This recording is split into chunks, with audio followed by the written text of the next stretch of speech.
غافل ہیں وہ لوگ جو خوشی کے موقعوں پر اپنے رب کو بھول جاتے ہیں۔ غافل ہیں وہ لوگ، رستے سے بھٹکے ہوئے ہیں وہ لوگ، نادان ہیں وہ لوگ کہ اپنے ایسے حسین موقعوں پر اپنے محسن، اپنے مہربان، اپنے کرم فرما، اپنے رہنما، اپنے نبی، اپنے پیارے رسول کی تعلیمات کو اور ان کے ذکر خیر کو بھول جاتے ہیں۔ بامراد ہیں اور کامیاب ہیں وہ لوگ کہ جو کسی بھی موقع پر نہ اپنے رب کو بھولتے ہیں نہ اپنے نبی کو بھولتے ہیں۔ ہم اہل سنت و جماعت سے ہیں، ہمارا تعلق جس جماعت سے ہے، ہمیں فخر ہے اس بات پر کہ اللہ نے ہمیں ہر موقع پر اپنے نبی کے جلسے سجانے کا موقع عطا فرمایا۔ اگر ہمارے یہاں کوئی غم کا موقع ہوتا ہے تو ایصال ثواب کے لیے جلسہ کرتے ہیں اور ذکر مصطفیٰ کی محفلیں سجاتے ہیں۔ اگر ہمارے یہاں پر کوئی خوشگوار ماحول ہو، بچے کی پیدائش ہو، ایسے ماحول پر بھی اپنے نبی کے نام کا جلسہ سجاتے ہیں۔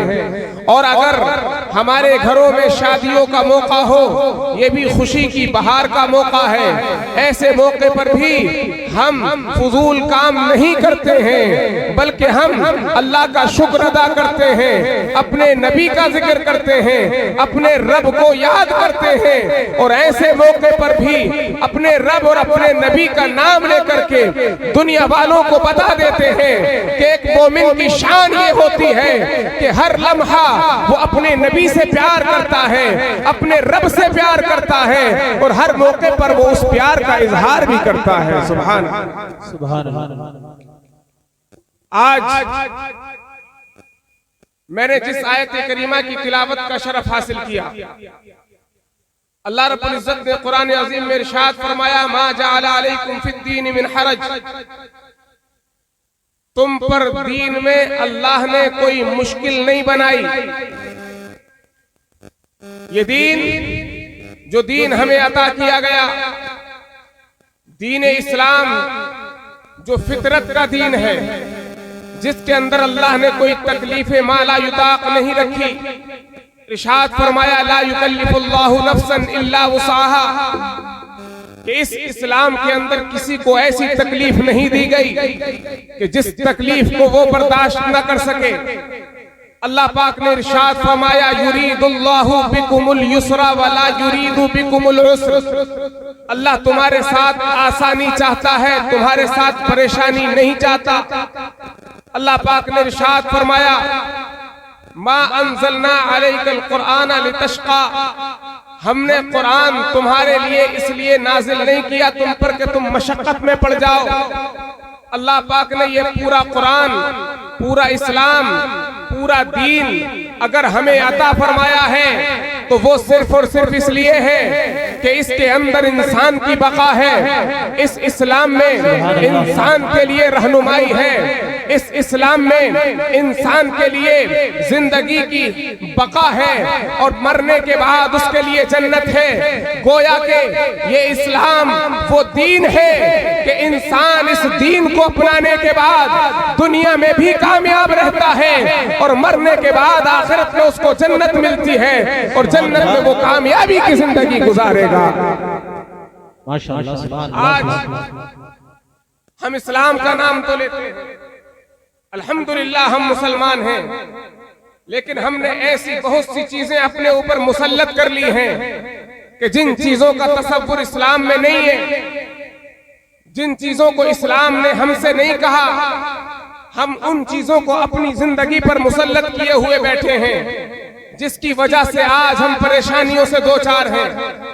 آج ہم دیکھیں، اپنی زندگیوں کا جائزہ لیں، صبح سے شام تک اپنی زندگی دیکھیں، پھر شام سے صبح تک کی زندگی دیکھیں، اپنا چلنا پھرنا دیکھیں، اپنا کھانا پینا دیکھیں، اٹھنا بیٹھنا دیکھیں، اپنے رسم و رواج دیکھیں، اور خاص کر اپنی شادیوں کو دیکھیں، شادیوں میں بڑھتا ہوا جہیز دیکھیں، آپ ان شادیوں میں بڑھتی ہوئی خرافات دیکھیں، بڑھتی ہوئی رسومات دیکھیں، آپ ان شادیوں میں نام و نمو دیکھیں، آپ ان شادیوں میں نام بری دیکھیں، شہرت دیکھیں، تحصیل شہرت دیکھیں، آپ ان شادیوں میں کہ جن کو نام مصطفیٰ سے سجایا جاتا ہے، جس کو سنت مصطفیٰ کے طریقے پر سجایا جاتا ہے، ہم ایک سنت کو ادا کرنے کے لیے اتنی خرافات اور رسومات میں پڑ چکے ہیں، وہ ساری رسومات اور خرافات ہم نے اپنے اوپر خود مسلط کی ہیں۔ اللہ کی قسم،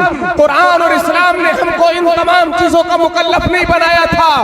اگر ہم قرآن عظیم کی صحیح تعلیمات پر عمل کرتے، اپنے مصطفیٰ کے صحیح رستے کو اپناتے، حضور کے طریقے اور اسوہ حسنہ پر پورے طریقے پر عمل کرتے، تو ہماری زندگی آسان سے آسان ہو جاتی۔ جن مشکلوں سے آج ہم گزر رہے ہیں، ان مشکلوں سے ہمیں گزرنا نہ پڑتا۔ آج اگر ہم کسی مشکل سے گزر رہے ہیں تو وہ صرف ہمارا کیا ہوا ہے، ہمارے ہاتھوں کے کرتوت ہیں، جو ہم نے کیا ہے، ہم اسی کو جو ہم نے بویا ہے اسی کو کاٹ رہے ہیں۔ اگر آج ہم نے یہ چیزیں اپنے اوپر مسلط نہ کی ہوتی، اپنے نبی کے درس کو نہ بھلایا ہوتا، تو جن پریشانیوں سے، جن ذلتوں سے، جن رسوائیوں سے ہم اور ہماری قوم گزر رہی ہے، خدا کی قسم ہماری عزتیں ہوتی، ہمارا وقار ہوتا، ہماری شان ہوتی، جو شان قرآن پر چلنے کی وجہ سے صحابہ کرام کو ملی، قرآن کے بتائے ہوئے طریقے پر چلنے کی وجہ سے ہمارے بزرگوں کو جو شان حاصل تھی، آج بھی وہی شان ہماری ہوتی۔ مگر یہ ہم نے کیا کہ درس قرآن کو بھلا دیا، نبی کی سنتوں کو بھلا دیا، ہم نے رسومات کو اپنایا اور خرافات کو اپنایا، جس کی وجہ سے آج ہمارے معاشرے نے ذلت و رسوائی کا منہ دیکھا۔ اللہ اکبر، غور کیجئے، آج دیکھیے ہمارے معاشرے کے اندر عورتیں سمجھتی ہیں ان کو ورغلایا جاتا ہے کہ تم کو پردے میں رکھ کر کے آزادی چھینی جا رہی ہے۔ عورتوں کو آزادی کے نام پر ان کو باہر کا رستہ دکھایا گیا۔ پہلے تو ان کے سر سے برقع اتارا گیا، اوڑھنی اتاری گئی، اس کے بعد ان کا دوپٹہ ان کے گلے میں آ گیا، ان کے بالوں کو کھول دیا گیا۔ ابھی ان کا جی نہیں بھرا، وہ تو عورتوں کی نمائش لگانا چاہتے ہیں۔ جو دین کے دشمن ہیں وہ چاہتے ہیں کہ عورتوں کی عزت برقرار نہ رہے۔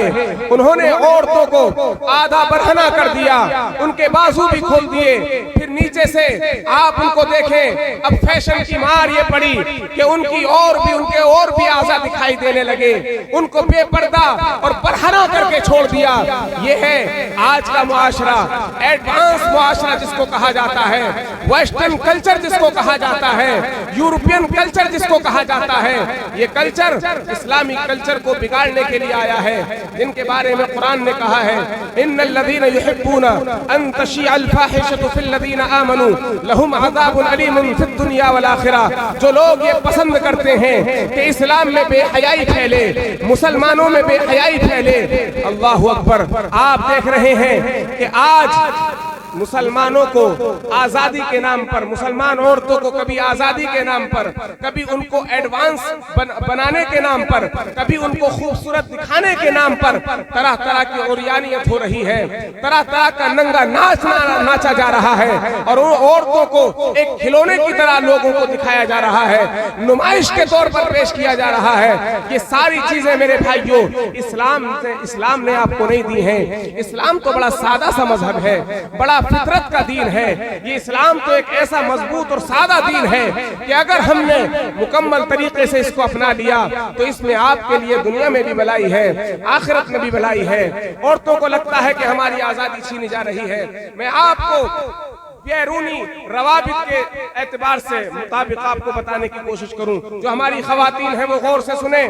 آج آپ کو یہ لگتا ہے کہ بے پردگی میں ہمارے لیے عزت ہے، لوگ ہم کو دیکھیں، ہم کو خوبصورت کہیں، اس میں ہماری عزت ہے۔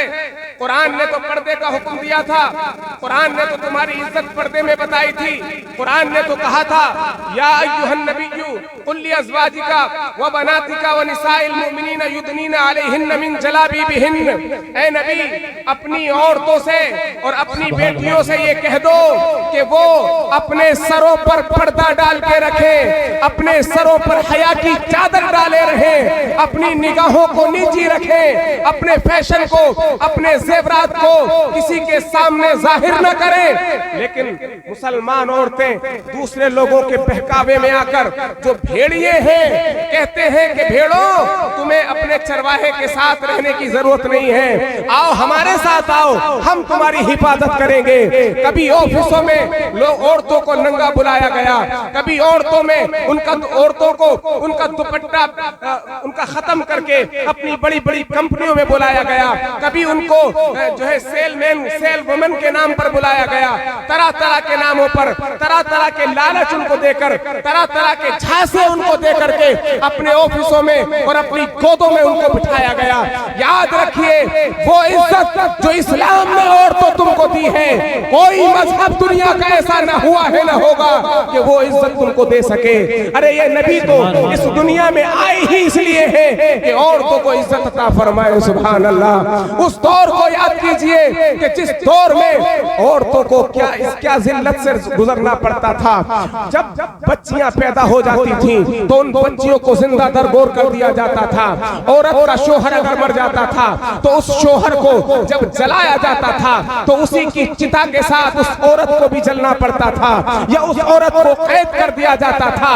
رحمت والا نبی تشریف لایا، رحمت بن کے نبی تشریف لایا، پوری دنیا کو پیغام دیا یہ عورتیں کھلونا نہیں ہیں، یہ عورتیں رسوائی کا سامان نہیں ہیں، یہ عورتیں بے عزتی کا ذریعہ نہیں ہیں، ارے یہ عورتیں تمہاری عزت ہیں۔ اگر ایک عورت ماں ہو تو تمہاری جنت تمہاری اس ماں کے قدموں کے نیچے ہے۔ اگر تمہاری بہن ہے تو وہ تمہاری عزت کا سبب ہے، اگر تمہاری بیوی ہے تو وہ تمہاری دن اور رات کا سکون ہے، وہ تمہارا لباس ہے۔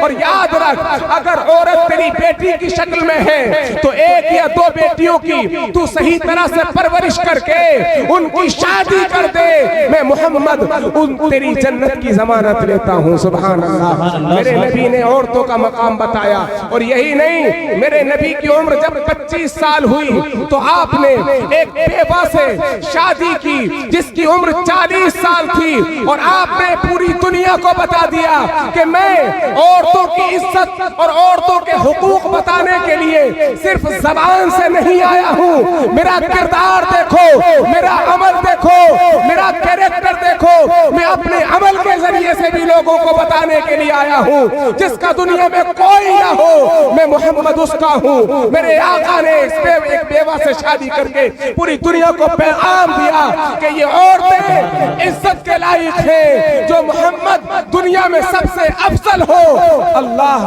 اللہ کے نبی نے اس بیوہ سے شادی کر کے پوری دنیا کو پیغام دے دیا کہ یہ بیوہ عورتیں لائق عزت ہیں، ان کو نفرت کی نگاہ سے نہیں دیکھا جائے گا، یہ اپنے شوہر کے ساتھ چتا پہ چلنے کے لیے نہیں بنائی گئی ہے، بلکہ یہ تو سید المرسلین کا سکون اور چین بنانے کے لیے بنائی گئی۔ سبحان اللہ۔ یہ معاشرہ آج آپ اس میک اپ کو سمجھیے، جس میک اپ کے بغیر ہماری عورتیں گھر سے نکلنا نہیں چاہتی، میک اپ کر کے گھر سے نکلتی ہیں۔ شادیوں میں میک اپ کا یہ حال ہوتا ہے کہ ان کے چہروں کی پہچان تک نہیں پڑتی۔ میرے بھائیوں یہی میک اپ ہے کہ اگر میک اپ سے چہرہ ڈھانپ لیا جائے تو کسی کو اعتراض نہیں۔ اگر اسکول میں جائیے میک اپ کر کے عورتیں جاتی ہیں، چہرہ بالکل سفید کر لیا جاتا ہے، چہرہ نظر نہیں آ رہا ہے، اوپر سے پینٹ نظر آ رہا ہے، اسکول میں انٹری مل رہی ہے، آفس میں انٹری مل رہی ہے، اللہ اکبر، چہرہ تو یہاں بھی ڈھکا ہوا ہے نا۔ لیکن اگر یہی چہرہ کوئی اسلام کی شہزادی برقعے سے ڈھک لے، نقاب سے ڈھک لے، حجاب سے ڈھک لے، تو کہا جاتا ہے اس کا چہرہ دکھائیے، اس کا جو حجاب ہے وہ اتاریے، پہچان نہیں ہو رہی ہے۔ پہچان کے نام پر اسکولوں میں، کالجز میں، امتحانات کے نام پر، آفسوں میں انٹری کے نام پر طرح طرح کے بہانے بنا کر کے ہماری بیٹیوں کے حجاب اتارے جاتے ہیں، ان کے پردے کھینچے جاتے ہیں، ان کی چادروں کو نوچا جاتا ہے۔ لیکن یہی چہرہ جب ان کے بنائے ہوئے میک اپ سے، ان کے بنائے ہوئے پروڈکٹ سے ڈھانپ لیا جاتا ہے، چہرہ بالکل نظر نہیں آتا، تو اس کو یہ خوبصورتی بتاتے ہیں، اس کو کہتے ہیں کہ یہ تو عورتوں کی زیب و زینت کا سامان ہے، یہ تو عورتوں کی آرائش کا سامان ہے۔ میرے بھائیوں، میرے عزیزوں، اور خاص کر خواتین سن لیں، یہ چیز آپ کے لیے مفید نہیں ہے، بلکہ یہ آپ کے ساتھ ایک دھوکہ کیا جا رہا ہے۔ بڑی بڑی کمپنیاں جو پروڈکٹ بناتی ہیں، بڑی بڑی کمپنیاں جو میک اپ کے سامان بناتی ہیں، انہوں نے ٹی ویوں پر، یوٹیوب پر، موبائل پر اور جگہ جگہ یہ پرچار کیا ہے کہ عورتیں اس طرح سے اچھی لگتی ہیں، جب میک اپ کرتی ہیں تو خوبصورت لگتی ہیں۔ انہوں نے ایک ماحول ایسا بنا دیا ہے کہ عورتیں میک اپ کریں گی تو اچھی لگے گی، بغیر میک اپ کے عورتیں اچھی نہیں لگتی ہیں۔ آپ کو معلوم ہے کہ انہوں نے یہ ماحول کیوں بنایا ہے؟ اس لیے بنایا ہے کہ ان کے جو ہزاروں، لاکھوں اور کروڑوں کی اور جو اربوں کی کمپنیاں چل رہی ہیں، جو پروڈکٹ مہنگے مہنگے بناتی ہیں، اگر پوری دنیا کو یہ پیغام دے دیا جائے کہ آپ کو میک اپ کرنے کی ضرورت نہیں ہے، ان کی کمپنیاں بند ہو جائیں گی، ان کے پروڈکٹ بکنا بند ہو جائیں گے، ان کا میک اپ کا سامان بکنا بند ہو جائے گا۔ میرے بھائیوں اور خاص کر خواتین سے میں یہ اپیل کروں گا کہ اس چال کو سمجھیں، اس چال کے ذریعے سے تم کو ایک ایسی چیز بیچی جا رہی ہے کہ جس کی تم کو ضرورت نہ تھی۔ پردے کو اتارنے کے لیے اس لیے کہا جاتا ہے کہ جب کوئی عورت، کوئی خاتون پردے میں ہو کر کے نکلتی ہے، باعزت نظر آتی ہے، اسے میک اپ کی کوئی ضرورت نہیں ہے۔ جب وہ بے پردہ نکلے گی تو اسے میک اپ کی ضرورت پڑے گی۔ پردے کے خلاف یہ دنیا اسی لیے نہیں ہے، یہ دنیا پردے کے خلاف اس لیے ہے کہ پردے میں میک اپ کی ضرورت نہیں پڑتی ہے اور ان کو میک اپ بیچنا ہے، میک اپ کا سامان بیچنا ہے، اس لیے وہ پردے کے خلاف ہے۔ اور اس کے علاوہ کتنی رسومات ہماری شادیوں میں نظر آتی ہیں۔ آئیے اب جہیز کو دیکھ لیجئے، جہیز میں کتنی برائیاں ہیں، اس کی وجہ سے ہماری قوم کتنی پیچھے ہو گئی ہے، جس کی وجہ سے آپ دیکھیے اگر کسی کے یہاں 2 بیٹیاں پیدا ہو جائیں، اس کی بیٹیوں کی تعلیم کا خرچ اس کا باپ نہیں جھیل پاتا ہے، برداشت نہیں کر پاتا ہے، بیٹیوں کو تعلیم سے دور رکھا۔ بیٹا ہوا، بیٹا جب 5-6 سال کا ہوتا ہے، 7-8 سال کا ہوتا ہے، اس کو تعلیم کی ضرورت ہے، اس کو فیس دے کر کے کسی اچھے مدرسے یا کسی اچھے اسکول میں بھیجنے کی ضرورت ہے۔ لیکن ایک غریب باپ اپنے بچے کو پڑھا بھی نہیں پاتا، اچھی تعلیم اس کو نہیں دلا پاتا۔ وجہ کیا ہے؟ اس کے دماغ میں ایک بوجھ رہتا ہے، اس کے دل میں ایک بوجھ رہتا ہے کہ اب بیٹیوں کی شادی کا وقت آئے گا تو پیسے کا انتظام کہاں سے کرے گا۔ اپنے بچے کو پڑھانے کے بجائے وہ کسی ایسی جگہ بھیج دیتا ہے کہ جہاں پر اس کو کچھ پیسے مل جائیں اور اس کا خرچہ کم ہو جائے، وہ پیسے اکٹھے کرے، اپنی بیٹیاں جب اس کی جوان ہو تو وہ ان کی شادی میں ان پیسوں کو لگا دے۔ اس نیت سے وہ اپنے بچے کی پڑھائی بھی روک دیتا ہے۔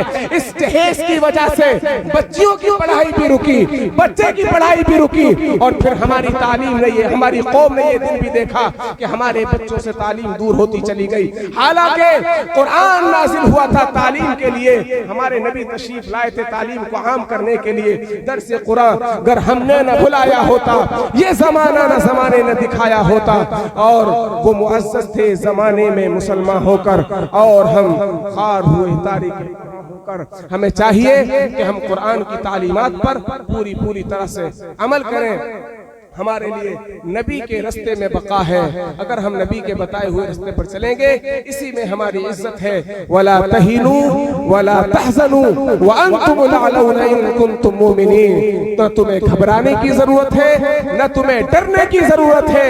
تم ہی اعلیٰ قوم ہو، تم ہی غالب ہو، تم ہی حاکم ہو۔ شرط یہ ہے کہ صحیح طریقے سے مکمل مومن ہو جاؤ۔ اللہ کی بارگاہ میں دعا ہے کہ اللہ پاک ہم سبوں کو